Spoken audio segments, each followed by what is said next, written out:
अब तो भैया अच्छा, जब इन्होंने चक्कू दिखाया था फिर इनके नाना आ गए थे, तब उन्होंने कहा था देखो हम जब चाहें तब प्रकट हो जाना, वचन भरो। तो तिरवाचा भरवा लिया था। तो ये जब कहो तो थोड़ो कुछ काम पड़े, ए विठल भगवान लो, भगवान प्रकट। कहते हैं 56 बार भगवान के दर्शन हुए महाराज, 56 बार। अब ऐसे नहीं दर्शन, केवल बातें करते थे, यद्यपि और लोगों को दिखाई नहीं देते थे। ऐसी घटना इनके जीवन की रही। उसके बाद में गुरु परंपरा का नंबर आया, यहीं रहते थे। जरा सोचो, जिस पर भगवान की इतनी अहेतुकी कृपा हो, 56 बार जिनसे भगवान साक्षात मिले हों, तो उनके गुरु कितने महान होंगे, कल्पना करो।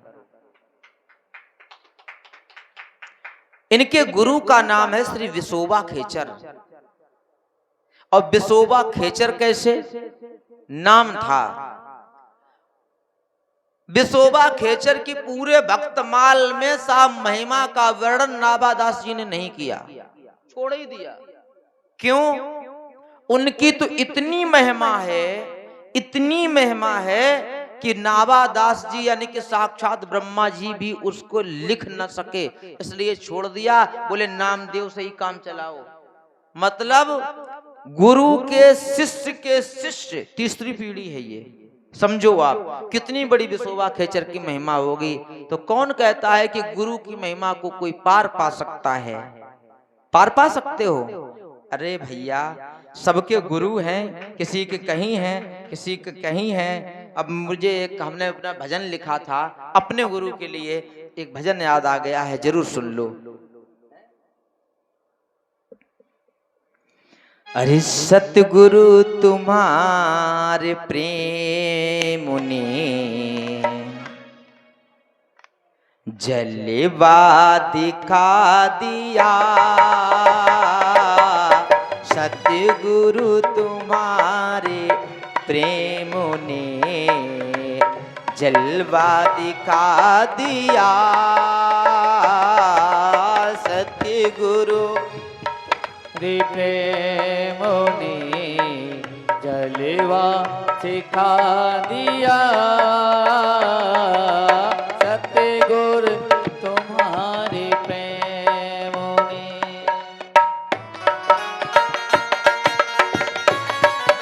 राधे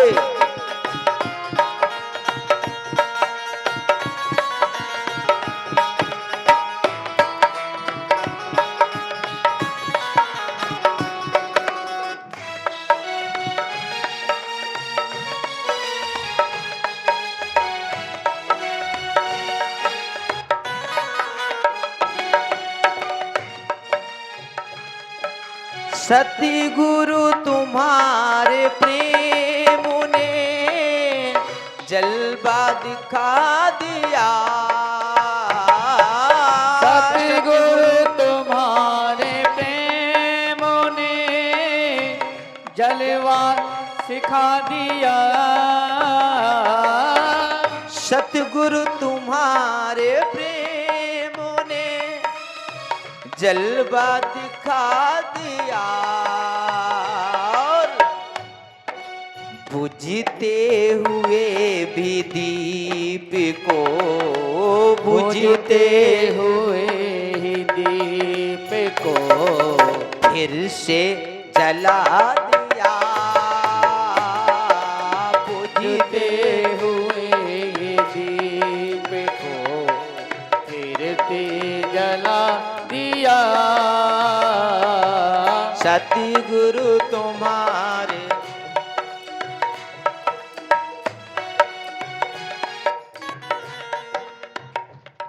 और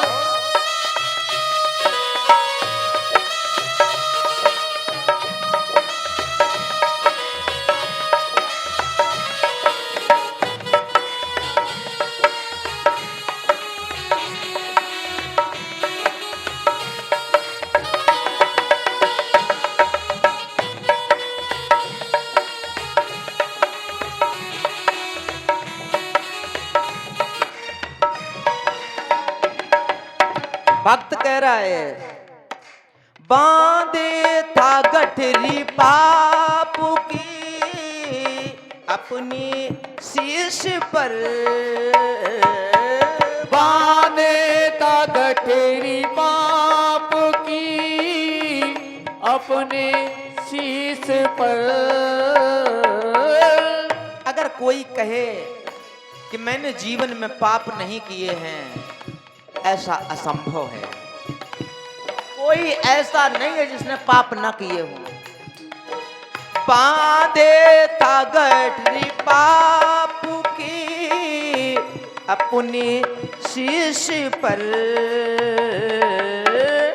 नेता गठरी पाप की अपने शीश पर। सतगुरु ने पकड़ा हाथ तो, सतगुरु ने पकड़ा हाथ तो निर्मल बना दिया। सतगुरु ने पकड़ा हाथ तो निर्मल बना दिया। जय हो राधे। बोले गुरुदेव भगवान की।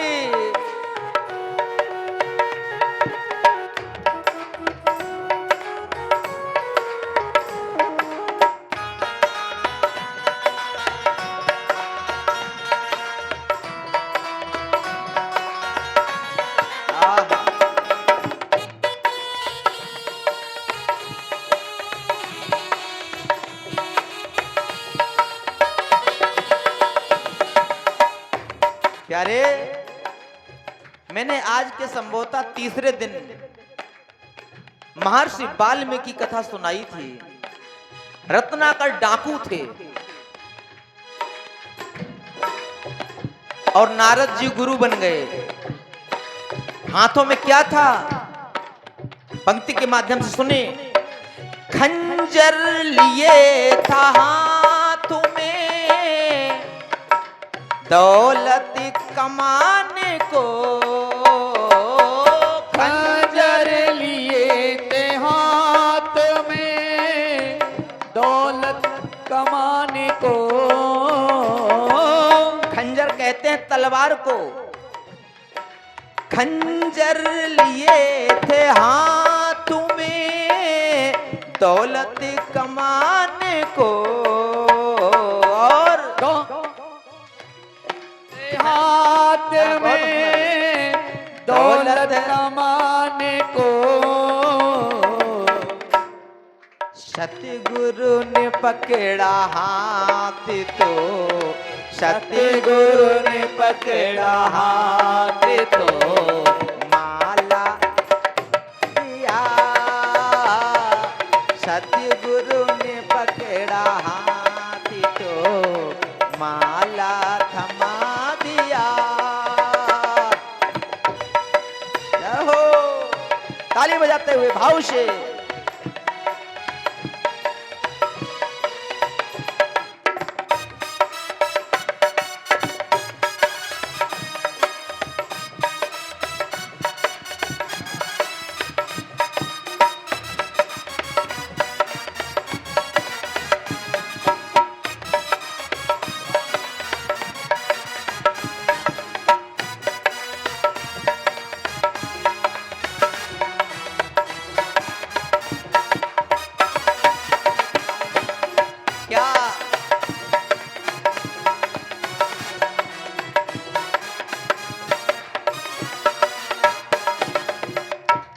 सुंदर भाव है। महर्षि वाल्मीकि के हाथ में पहले खंजर रहता था, तलवार रहती थी। फिर क्या हुआ? जब नारद जी गुरु मिल गए तो माला। अब अगर हम गुरु की महिमा हम लिखें तो कहते हैं सप्तद्वीप नौखंड में गुरु से बड़ा ना कोई। जय हो। तो हम कैसे लिख सकते हैं उनकी महिमा? लेकिन फिर भी मैंने एक लाइन अंत में महिमा को समेटने के प्रयास किया है। ध्यान से सुनना। कहां तक सुनाऊं, कहाँ तक सुनाऊं आपको महिमा सतगुरु की, कहाँ तक सुनाऊं आपको महिमा सतगुरु की, कहाँ तक सुनाऊं आपको महिमा सतगुरु की। प्रभु के समीप जाने का, प्रभु के समीप जाने का रास्ता दिखा दिया, प्रभु के समीप जाने का रास्ता दिखा दिया। सतगुरु तुम्हारे प्यार ने जलवा दिखा दिया, सतगुरु भाव से तारे जलवा दिखा दिया, सतगुरु तुम्हारे प्यार ने जलवा दिखा दिया।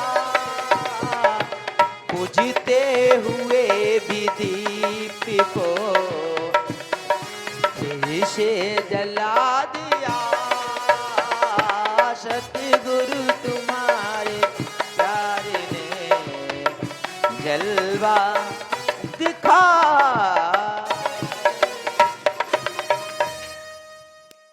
कितना सुंदर भाव है ये। सदगुरुदेव भगवान की महिमा है। इनके गुरु कैसे हुए ये भी बताएं। जब ये थोड़े बड़े हुए तो इनके गांव में संतों की जमात आई। पहले संतों की जमातें चलती थीं, जमातें। तो संतों की जमात आई। उन संतों की जमात में प्रमुख संत थे श्री ज्ञान देव जी, सोपान देव जी, और नाम नहीं याद आ पा रहा है। और इनकी एक छोटी बहन थी जिनका नाम था मुक्ताबाई। हाँ, एक और भाई थे निवृत्तनाथ जी। ये तीनों भाई थे। और इनके गुरु की हम चर्चा विशेष तो नहीं करेंगे, लेकिन याद समझो कि जब इनके जो पिता थे, इनके जो ज्ञान देव जी, ये प्रेरणा गुरु हैं इनके, तो इनके जो पिता थे वो सन्यास में चले गए थे और पत्नी को बिना बिताए, बिना आज्ञा से जिन गुरु के पास पहुंचे अपने आप को दीक्षा लेने के लिए, उनसे इन्होंने झूठ बोल दिया। क्या कहा? उन्होंने पूछा क्या आप परिवार से हैं? कि बोले नहीं नहीं नहीं, मेरा विवाह नहीं हुआ। झूठ बोल दिया। लालच क्या था कि अगर हम कह देंगे हमारा विवाह हो गया तो हमको दीक्षा नहीं दी जाएगी। दीक्षा तो मिल जाएगी लेकिन सन्यास दीक्षा नहीं। वो सन्यास दीक्षा चाहते थे। तो गुरुजी ने ध्यान नहीं दिया। बाद में पता लगा कि ये दीक्षा, अब जब इनकी पत्नी को पता लगा मेरे पति सन्यासी हो गए, किसी से मतलब नहीं, तो इनकी पत्नी गई, कई लोगों को लेके गई और कहा कि ये हमारे पति हैं, आपने इनको अपना शिष्य बना लिया, अच्छी बात है, दीक्षा दे देते, लेकिन सन्यास दीक्षा हम ये नहीं चाहते। हम तो चाहते हैं कि परिवार में रहें, बाल बच्चे पैदा हुए। तो उन्होंने कहा कि ये तो तुमने अपराध किया है। लेकिन गुरु समर्थ होता है। गुरु ने कहा कोई बात नहीं, सन्यास दीक्षा हो चुकी है, अब हम स्वयं आदेश दे रहे हैं, आप जा सकते हो। काहे में? गृहस्थ आश्रम में। यद्यपि संपूर्ण कर्मकांड में, मैं कर्मकांड का विशेषज्ञ नहीं हूं, कोई भी ऐसा लेख नहीं है जिसमें कोई सन्यास दीक्षा के बाद में वापस में अपने घर में गृहस्थ में रह सके। ये शास्त्र का उल्लंघन है। लेकिन हमने क्या कहा था? भक्ति पथ एक ऐसा है जहां सारी मर्यादाएं खंडित हो जाती हैं। भक्ति पथ में कर नहीं सकते हैं लेकिन हो जाती हैं। तो गुरु ने देखा, समझा और अंत में कह दिया कि जाओ। यद्यपि गुरु का जिस पर हाथ हो जाता है, स्पर्श हो जाता है, बहुत बड़ी कृपा है। गुरु का केवल हाथ रख जाए सर पर, केवल स्पर्श हो जाए, तो इनके अंदर बहुत कुछ ज्ञान आ गया था। अब ये घर पहुंचे, तो घर पर पहुंचे तो इनका नाना प्रकार से इनका जो घर गृहस्थी के नियम थे उसके तहत संतानें हुई। कितनी हुई? 4 संतानें, जो भी मैंने नाम बताए। तो फिर इनके पिता बाद में स्वयं जंगलों में जाकर के इन्होंने तपस्या इत्यादि की। अब ये इनका किसी में मन ही नहीं लगे। ये जो 4 संतानें हुई ये भी केवल भगवान के नाम में, तो इन्होंने कहा हम भी दीक्षा लेंगे, हम भी सन्यास दीक्षा लेंगे। अब समस्या ये कि इनको कोई भी दीक्षा देने के लिए तैयार नहीं, क्योंकि जिस ब्राह्मण के पास जाएं सन्यास दीक्षा ब्राह्मण ही देते हैं, याद रखो, अपने मनमानी से। जैसे अब तो आवाज नहीं जा रही होगी, जैसे भी एक पीछे सौरभ दुबे जी के पीछे एक बैठे थे, कोई भिक्षुक थे, संभवतः हो सकता है भगवान आए हो, हमारे लिए सब सम्माननीय है क्योंकि कथा चल रही है। यद्यपि रुके नहीं इसलिए लगा है कि भगवान नहीं थे। रुके नहीं, अच्छा रुके नहीं तो ये वस्त्र, आहा। और एक बात देख लीजिएगा आप, देखो हर पॉइंट है, आप आज हमको देख लीजिएगा, यही हम लोगों का मुख्य स्वरूप है, ठीक है। यद्यपि भगवा वस्त्र पहनना अपराध है, भगवा वस्त्र पहनना, आप सफेद पहनो, अन्य कोई भी वस्त्र पहनो, भगवा वस्त्र पहनना अपराध है। लोग सुन रहे होंगे क्या बात कर रहे महाराज, भगवा अपराध कब है? मनमानी तरीके से पहना जाए तो। आप देख लीजिए भगवान श्री कृष्ण ने भगवे रंग में स्वयं का निवास बताया है। ये केवल कौन धारण करता है पता? हम आपकी भाषा में कह दें, भगवा केवल वही पहन सकता है जो महाराज है। मोदी जी कौन है इस समय? महाराज कहाँ है? ये राजा हैं।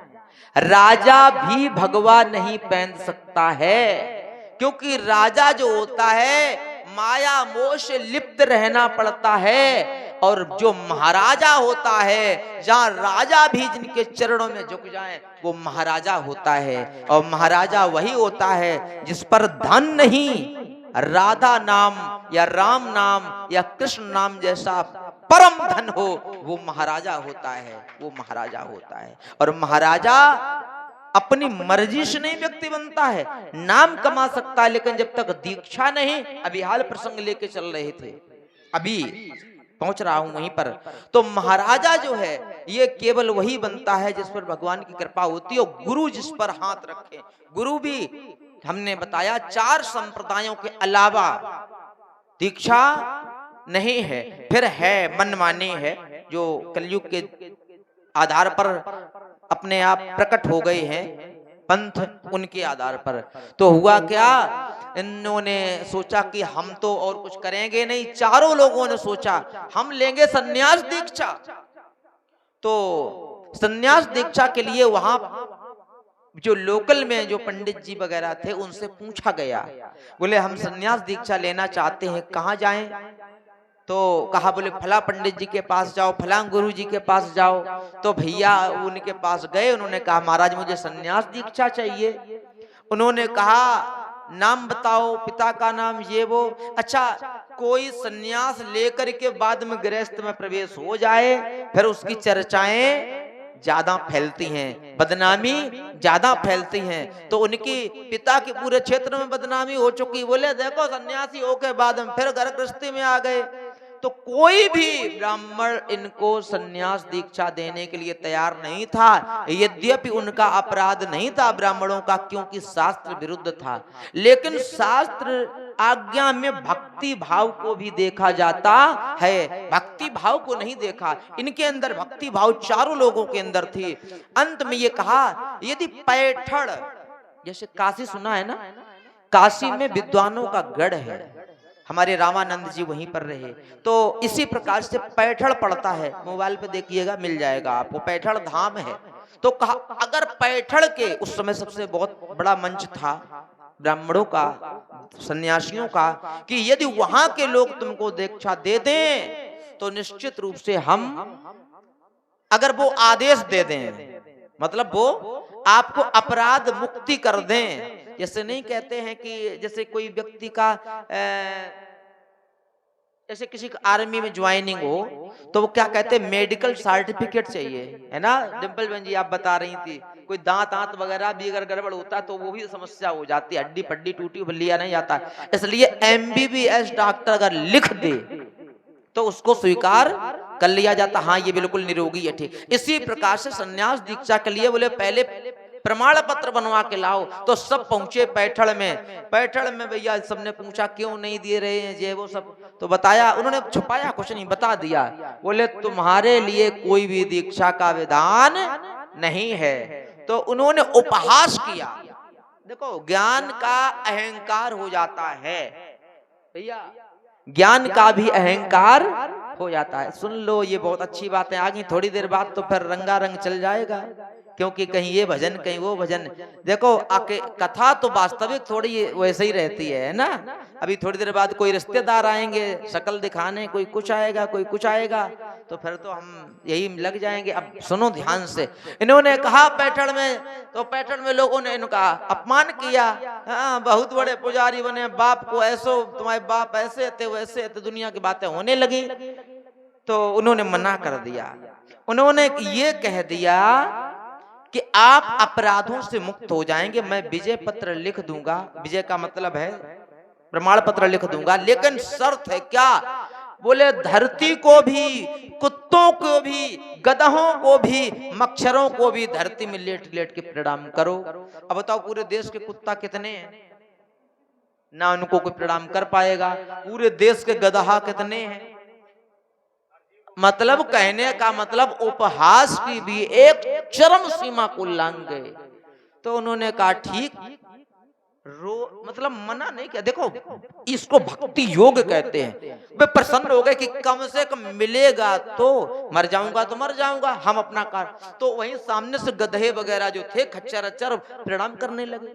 वाह, भैंसों को प्रणाम करने लगे, कुत्तों को प्रणाम लगे, यहाँ तक कि मुक्ताबाई को छोड़कर, क्योंकि मुक्ताबाई बेटी है और बेटी को धरती पर लेट करके प्रणाम करने का अधिकार नहीं है, साष्टांग प्रणाम माताओं को नहीं है। तो ऐसे प्रणाम कर, सबको प्रणाम करे।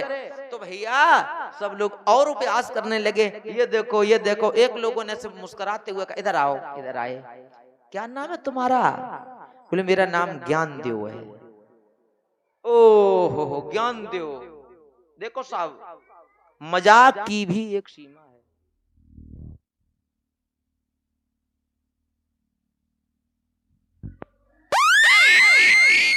पहले से व्यवस्था है, सब कुछ कह देते हैं।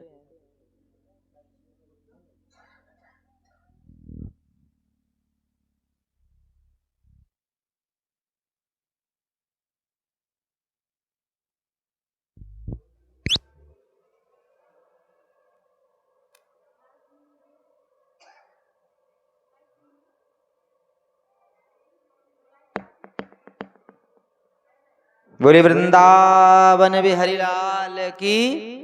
तो एक अपमान की एक सीमा होती है। तो उन्होंने कहा वाह भैया राधे श्याम जी ध्यान से सुनो, ये भक्तमाल है, ये कभी जीवन में सुनी कथा है नहीं, नेक अगर चूक गए तो गड़बड़ हो जाएगा। उन्होंने कहा कि वाह भाई वाह, क्या बात है, ज्ञान देव ज्ञान देव। हमारे गांव में एक भैंसे का नाम ज्ञानदेव है। क्या कहा?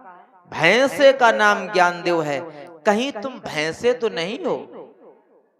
बताओ कितना बड़ा अपमान। लेकिन उन्होंने कहा हो सकता है भैया। बोले तो तुम तो फिर सजाती हुए भाई, तुम भी भैंसा वो भी भैंसा। देखो अपमान की एक सीमा। क्या बात।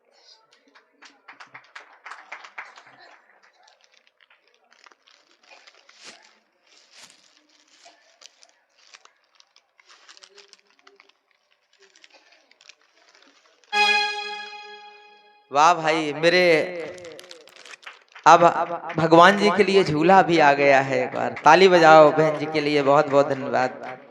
विराजमान हो जाओ। चलता रहेगा ऊपर, डाल दिया, ठीक। आइए इसको थोड़ा ऊपर लिखा भी है, जोर से बोलो, प्रेम से बोलो, राधे राधे। बहुत सुंदर भाव।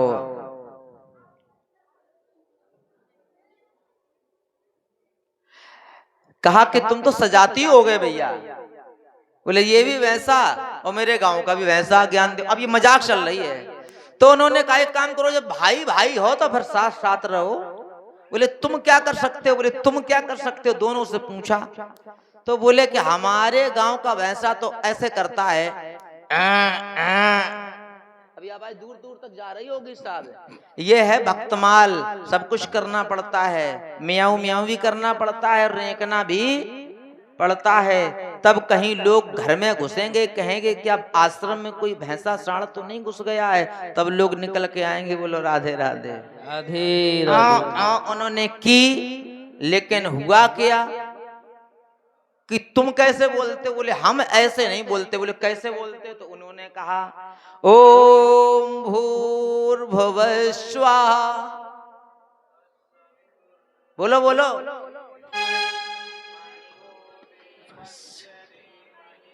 धियो यो न प्रचोदयात्। हमने इसलिए नहीं बोला क्योंकि इस मंत्र में बहुत बड़ी ताकत है। संतों ने कहा वेद मंत्र है, इसको गुप्त रखो, इसलिए उच्चारण भी हो गया और हम अपना इस दोष से मुक्त भी।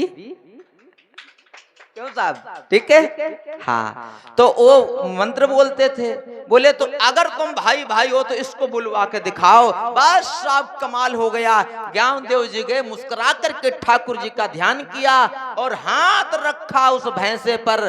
भैंसा बोल पड़ा ओम भूर्भुवः स्वाहा। बोलो बोलो, कोई अपराध नहीं तुम्हारे लिए। भर्गो देवस्य धीमहि धियो यो न प्रचोदयात्। जब भैंसा बोल पड़ा, भैंसा, अब वहां के पैठड़ के ब्राह्मणों के धरती की जमीन, पैरों के नीचे जमीन खिसक गई। बोले ये क्या, हम जिसको साधारण समझते थे वहां लोगों को बताया, लोग चरणों में गिरे। लेकिन साहब कुछ ना कुछ तो विद्रोही होते ही है, कुछ ना कुछ। सबको तुम कभी खुश नहीं कर सकते प्यारे, कभी कभी नहीं खुश कर सकते हो। राम किशोर की गति क्या है, कभी कोई किसी को खुश पूर्ण रूप से नहीं कर पाता है। फिर क्या हुआ, चर्चाएं हुई, लोगों ने आकर के प्रणाम किया।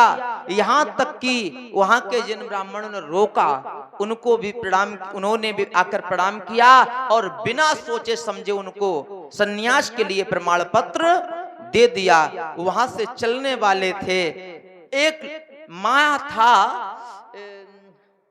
भैया वो थोड़ा याद दिलाओ, पितृपक्ष वाला। हाँ पितृपक्ष, हाँ वो पितृपक्ष चल रहा था। तो वहां पर चर्चा हुई कि एक पंडित जी थे, उनके घर में पूर्वजों का श्राद्ध हो रहा था, श्राद्ध में भोजन बनवाया जाता है। तो उन्होंने कहा ये तो सिद्धकोट के हैं, चलो इनको भी बुला ले। तो बुलवाया गया महाराज। जब बुलवाया गया तो उन्होंने कहा देखो हम ठीक है, हम ग्रहण कर लेंगे। गए, सबके लिए रखी गई, बेटी के लिए थोड़ी अलग व्यवस्था की गई, सब खाने के लिए चले, लगाओ भोग। बोले ऐसे कैसे लगाओ, समझना। फिर अभाव समझे में आए तो भक्ति भाव के लिए, मेरे कन्हैया के भक्तों के लिए तालियां बजाना। बाद में उन्होंने कहा ऐसे कैसे भोग लगाओ। बोले ये क्या हो रहा है। बोले पितृपक्ष। तो बोले पितरों के लिए पत्तल तो लगाया जाए। बोले हमने कौवे के लिए छत पे, यही तो है ना हम लोगों का, यही तो है। बोले ऐसे नहीं भाई, हम उस कोट के लोग नहीं हैं। बोले किस कोट के लोग हो। बोले हम अगर ग्रहण करेंगे तो आपके पूर्वज भी चल करके आएंगे। लगाओ पत्तल। कितने? तो 10-12 नाम उन्होंने, जितने उनको याद थी वंशपरा में, उतने पत्तल लगवाए, खाए और ज्ञानदेव जी बैठ गए, ध्यान किया। अभी सन्यास दीक्षा नहीं हुई है, देखिए साहब, केवल प्रमाण पत्र मिला है। जैसे बैठ गए ऐसे, और देखा सामने भगवान को ध्यान करते हुए इनके समस्त गोत्र के सहित नाम लिए गए। तो उस नरक कुंड से जो, अब ये सब मतलबी थे ना, देखो पंडे पुजारी अक्सर होते हैं कैसे, बोले वीआईपी दर्शन करवाओ, ये करवाओ, वो करवाओ, इनमें हो जाता है लालच।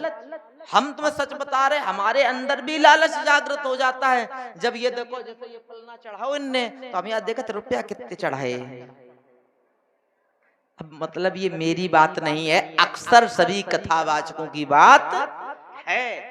यद्यपि हमारे अंदर भी दोष था, लेकिन अब हम ध्यान नहीं देते हैं। अब कल हमारे यहाँ पर बैठे आचार्य जी, गुरु जी, उन्होंने 500 का नोट चढ़ाया, हमने मंच से नहीं बोला, क्योंकि वो ठाकुर जी को चढ़ा दिया, उसी से हम लोगों का अन्नकार होता है। हाँ, जो आप सहयोग भंडारा में लिखाएंगे वो बोला जाएगा, अन्यथा ये सब गुप्त होता है। तो समझिएगा बहुत गहराई से। उन्होंने कहा कि ऐसे नहीं, बुलाया तो सशरीर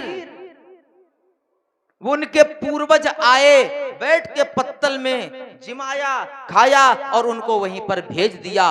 पूरा नगर, पूरा गांव, पूरे क्षेत्र में जय जयकार हुई। बोलिए ज्ञानदेव महाराज की। समझिएगा कौन है ये, कौन है ये? नामदेव जी के प्रेरणा गुरु हैं। जो प्रेरणा गुरु इतने हैं, बोले इन्होंने क्या कहा था ज्ञानदेव जी, नामदेव जी से, जाओ तुम गुरु करो। तब गुरु करने के लिए विसोबा खेचर जी के पास पहुंचे। तो कल्पना करो फिर विसोबा खेचर कितने महान होंगे, हम अपनी वाणी से कैसे चर्चा कर सकते हैं। बल इतना समझ लो, बोलो भक्त भगवान की। तो अब हम चाहते हैं, काफी देर हो गई, कहीं आपको आलस न लगे, एक सुंदर सा भजन गा लीजिएगा, बड़ा आनंद आएगा। आहा, चलो ब्रज में आज चलते हैं थोड़े।